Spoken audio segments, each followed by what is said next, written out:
одоо хогийн тантангаас ялгагдахааргүй болсон одоо тухай одоо сахим одоо сүлжээн дээр одоо тавигдсан зурагнаас одоо харсан байна.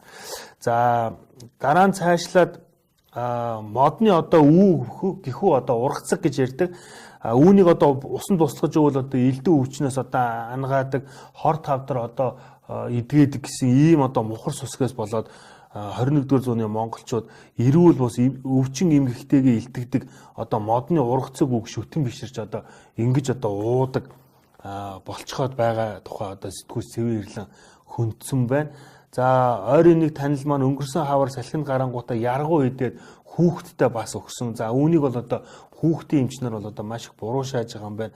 За хүчээлэл хүүхдийн эмч буюуху малын гаралтай гол салдварт өвчин хил хязгааргүй тархаж хөрсний бохирдол Монгол орны хэмжээнд яригдах болсон өнөө үед ийм одоо хүүхдтэй те ийм яргуу идүүлдэг ч юм уу эрстэй алхам хийх нь одоо дархлаа багтаа хүүхдийн эрүүл мэндэд одоо сөргөөр нөлөөлнө гэсэн ийм зүйлийг одоо ярьсан байна. За өчигдөр ерөнхий сайд асан Алтан хуйг хөдөлгөөн байгуулснаа нэгдмэл Монгол гэж хөдөлгөөн байгуулснаа зарласан. За тэрээр шудраг бусдын хонгил гарч байна. Улам одоо даамжирж байна. Улсын хурал тарах ёстой ингэж байж одоо шудраг бусдын хонгил одоо хаагдана гэсэн ийм одоо зүйлийг өчтөр ярьсан. Тэгээд бүх одоо хэвлэл мэдээлэл хэрэгсэл үүнийг одоо дамжуулж өдөртний бүх сонин дээр нийтэлсэн байна. За жирэмсэн болон 0-5 насны хүүхдийн эхчүүдийг цэвэр агаарт амрахаар төлөвлөж байгаа тухай засгийн газрын хуралдаанаас мэдээлэл гарсан. За 5 дахь өдөр энэ асуудлыг эцэслэн шийднэ гэсэн ийм мэдээлэлтэй байгаа. За сошиал захим орчинд бол үүнийг одоо маш хэсэргүүцэж байгаа.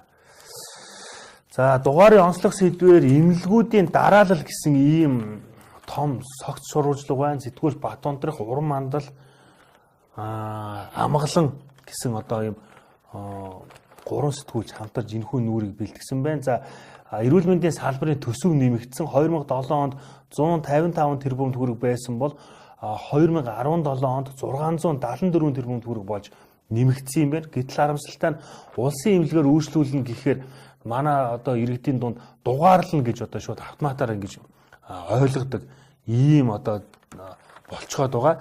За маягт шаарддаг болсноор иргэд хамгийн олондоо 7-оос 10 хоног дугаарладаг болсон. Хамгийн их ачаалалтай 10 хүрэхгүй эмч мэрэгжилтэнтэй мэдэр судлалын тасагт жилд 19-с 20 мянган иргэн тогтмол үйлчлүүлдэг. Энэ нь өдөрт 50-аас 60 иргэн гэсэн үг юм байна. Дундаа ихэвчлэн толгой нурууны өвчлөл зонхилж байгаа талаар тасгийн эрхлэгч Дайрама хэлжээ. За эрүүл мэндийн яамны хилцээний дарга амар жаргал 10,000 хүнд үйлчлэх эмчийн одоо тоогоороо манай улс дэлхийд дээгүүр ордог.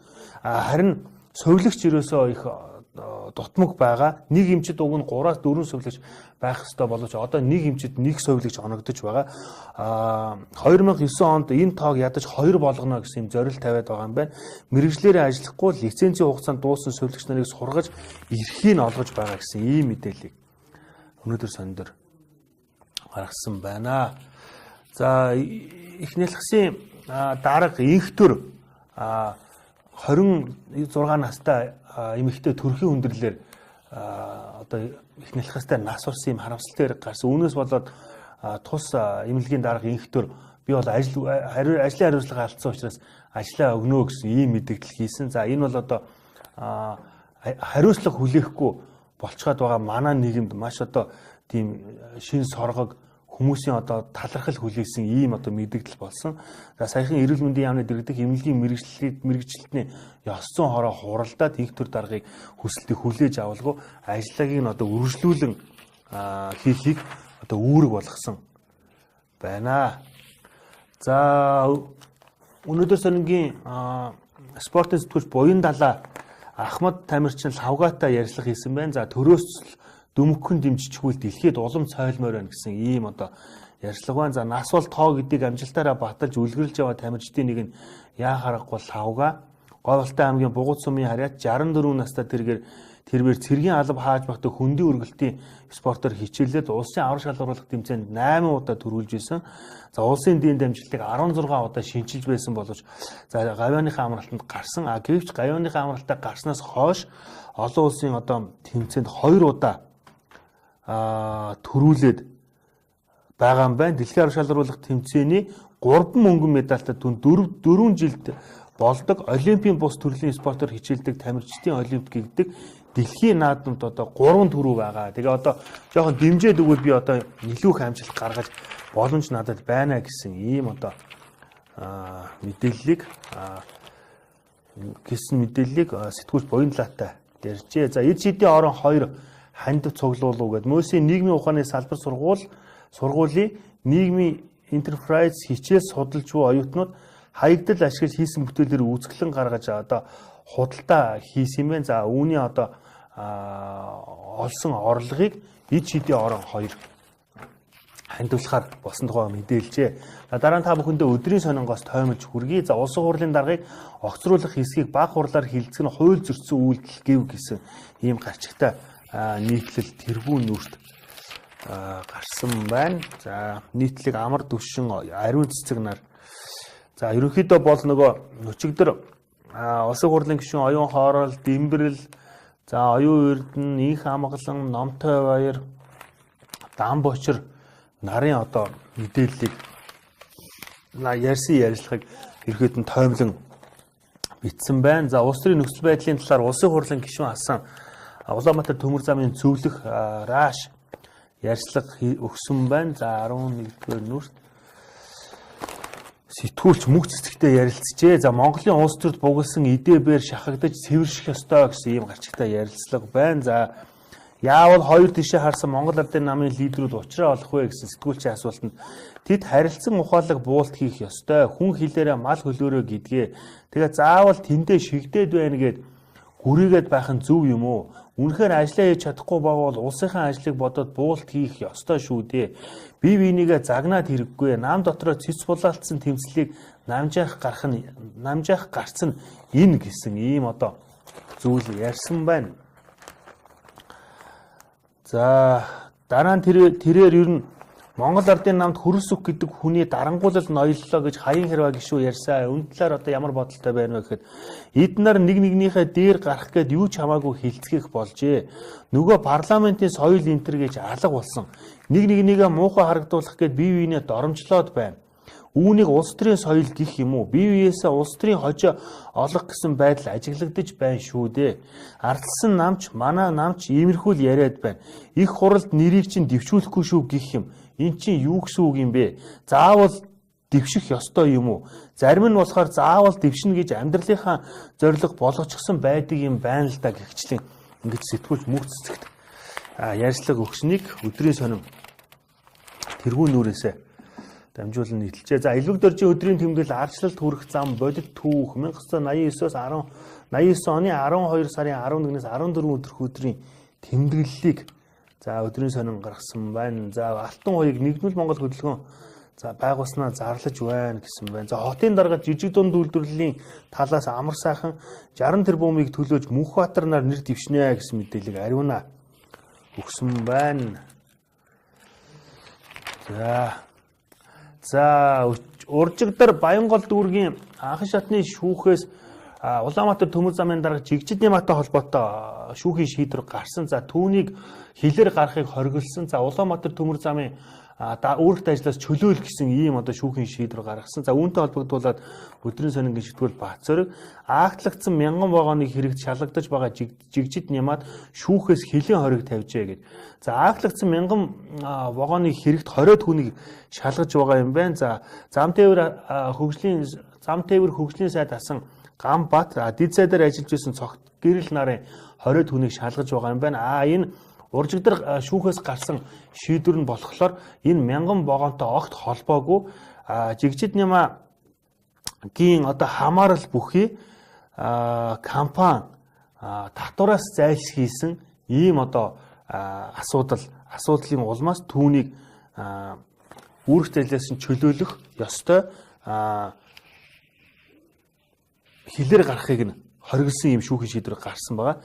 За өдрийн сонин дээр мансууруулах бодисын хамааралтай болон үүний эрсдлээс сэргийлэх 1911-10 гэсэн тусгай утас ажиллана гэсэн ийм одоо мэдээлэл гаргасан байна. За өдрийн сонингээс сэтгүүлч Хүрлбаатарын Альтай тэмцэх газраас болор чулуун Салтан инх хоёр Батөмөр нарыг дуудаж байцаалт авсан гэвэ гэсэн ийм одоо нийтлэл гарчээ.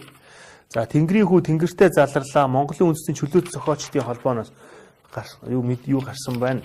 Нэмэгнэл гарсан байна. За Тэнгэр эзгэн сэрсэн бололтой Тэнгэрийн хүү буцлаа гэд өдрийн сонингийн сэтгүүлч ган тулга. За ардын уран зохиолч Сүрэн Жавга бурхан болсон.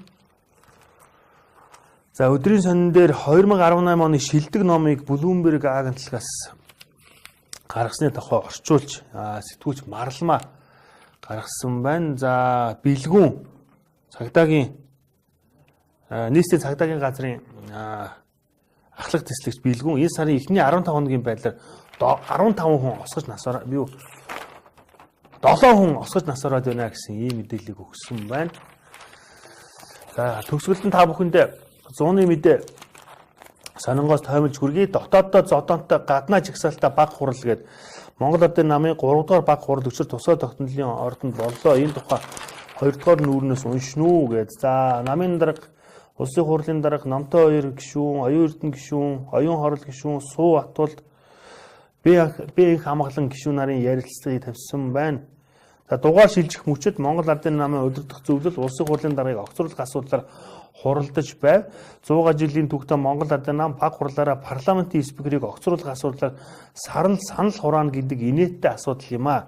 Улсын хурлын даргын асуудлыг нам биш парламентын төвшөнд ярьж шийдэх хуультай. Гэтэл Монгол Ардын намын баг хурал энэ асуудлыг гарган тавьснаар төрийн дээр нам гарсныг батлах шиг боллоо гэж.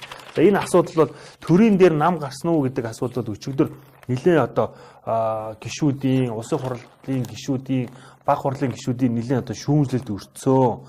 За Монголын үндэсний олон нийтийн радио телевиз 10 жил яригдсан MNB World төслийг эхлүүлж байгаа. За маргааш энэхүү сувгийн албан ёсны нээлт болон за тус сувгийн захирал тэгш гэрэлтэй 100-ны мэдээ сонингийн сэтгүүлч Болор Эрдэнэ ярьцлага хийжээ. За хотыг хэн удирдах вэ гэсэн ийм мэдээлэл гарсан байна. За энд нэг тансаг машин илүү цалин баригдсан дипломат төлөөлөгчд гэдэг нийтлэг сэтгүүл солонгоо бичсэн байна. За үндэсний аудитын газраас жил бүр гадаадын орон суугаад дипломат төлөөлөгчдийн газруудын санхүүгийн тайланд аудит хийдгээ. За үүнээс одоо хамгийн их зөрчилдөөн Сингапур улс дахь элчин сайд лавг дөржтэй холбоотой тэрээр 2016 онд нягтлан туяа цэцгийг ажилд томилгохоос хард $1024 ам цалин олгохоор шийдвэр гаргасан нь хуулиар тогтоосноос 36%-аар буюу $384 ам илүү цалин байсан юм байна. Ингээд энэ оны 8 дугаар сарын байдлаар тус яамны ягтлан $11,500 ам илүү цалин авсныг аудитор тодруулаад илрүүлээд байгаа юм байна. За санхүүгийн тайландаа тусгасан үлдэгдэл нь өмнөх оныхоос $23.9 мянган ам дутсан.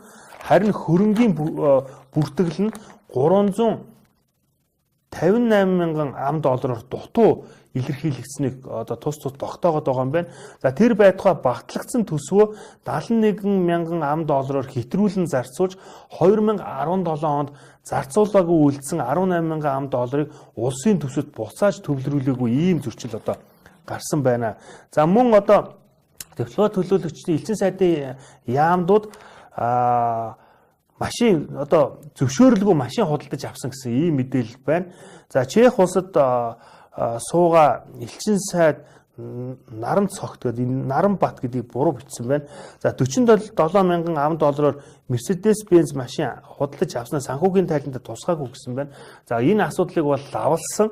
За ер нь бол дээд газрынхаа зөвшөөрөлтөөр энэ хүү одоо худалдааг хийсэн гэж одоо мэдүүлсэн байгаа. За бүгдээр хамт хятад улс зурсын онцгой бүс Хонгонгд ерөнхий консул сууж байгаа Эрдэнэ $49 мянган ам Toyota Velfire машин авсныгаа шинээр авсан 50,000 ам доллараар үнэтэй машина одоо үндсэн хөрөнгөд бүртгээгүй ийм одоо зөрчил байсан байна. За Орос улбооны улсын Орос улбооны улсын Москва хотод сууж байгаа онц үгээр бүргэрэхэд элчин сайд Дэлгэрма түрээсийн болон консулын үйлчлэгээний орлогоос 52,000 ам доллар зөвшөөрлгүйгээр машин худалдан авсан ийм одоо асуудлууд гарсан байна. За Казахстан улсад суугаа элчин сайд Батулга мөн тайлангаар батлагдсан төсвийг 22,000 ам доллараар хэтрүүлсэн. За Орос улбооны улсын Улаан хотод суугаа ерөнхий консул Амар Санаа 2,000 ам доллараар төсвөө хэтрүүлсэн. Вьетнам улсад суугаа онц бүгэд бүргэрэхэд элчин сайд бэлэг дөрж зарим төрлийн зардлыг баталцсан төсвөөс 10,000 ам доллараар илүү зарцуулсан гэсэн ийм асуудлууд байгаа маань. За тайлангаа зөв гаргаж чаддгүй нэгтлэнгуудын асуудал байгаа юм байна. За Герман, Польш, Америк нэгдсэн улсын Сан Франциско, Тайланд, Турк зэрэг улсад байгаа дипломат төлөөлөгчийн газрууд элчин сайдын яамдууд юу яасан? Нэгтлэнгууд нь зөрөөтэй тайлан гаргасан. Харин одоо тайлангаа маш одоо зөв ямар ч зөрүүгүй гаргаж байгаа газруудыг бас одоо сайшааж нэрлсэн байна. За Бэлэг, Болгар, Итали, Лаос, Франц, Солонгос, Хятад улс, Иран хот, Ирхүү хот, Туркийн ерөнхий консул Хөх хот, Оросын Кизил цуга төлөөлөгчийн газрууд 2017 оны санхүүгийн тайландаа зөрчилгүй дүгнэлт авсан тухай зууны мэдээ сонингийн сэтгүүлч Солонго мэдээлжээ. За Нурсултан Назарбаев агоо их талын 7 гайхамшиг гээд бүгд найрамдах Казахстан улс тунхагласны 27 жилийн ой зориулсан ийм мэдээлэл 6-7 дугаар нүрт дамжин гарсан байна. За төгсгөлд нь та бүхэндээ хилэмтгэлийн үеийн тухай хаагцшгүй зохиолч шүүдэр цэцгийн хаагцшгүй армаа уншигчдын одоо хүртэл болсон байна. За 1937 оны хилмигдэлтийн үед үйл явдал нь өрнөх энэхүү армаанд Монгол бүсгүй үнэн чайрын тухай өгүүлсэн бөгөөд бодит хүний намтраас сэдвүүлэн бичжээ. За ингээд та бүхэндээ өдөртний сонингийн таймыг хүргэлээ. Маргааш 9 цаг 30 минутаас эргэж уулзцгаая. Өдрийг сайхан өнгөрүүлээрэй. Баяртай.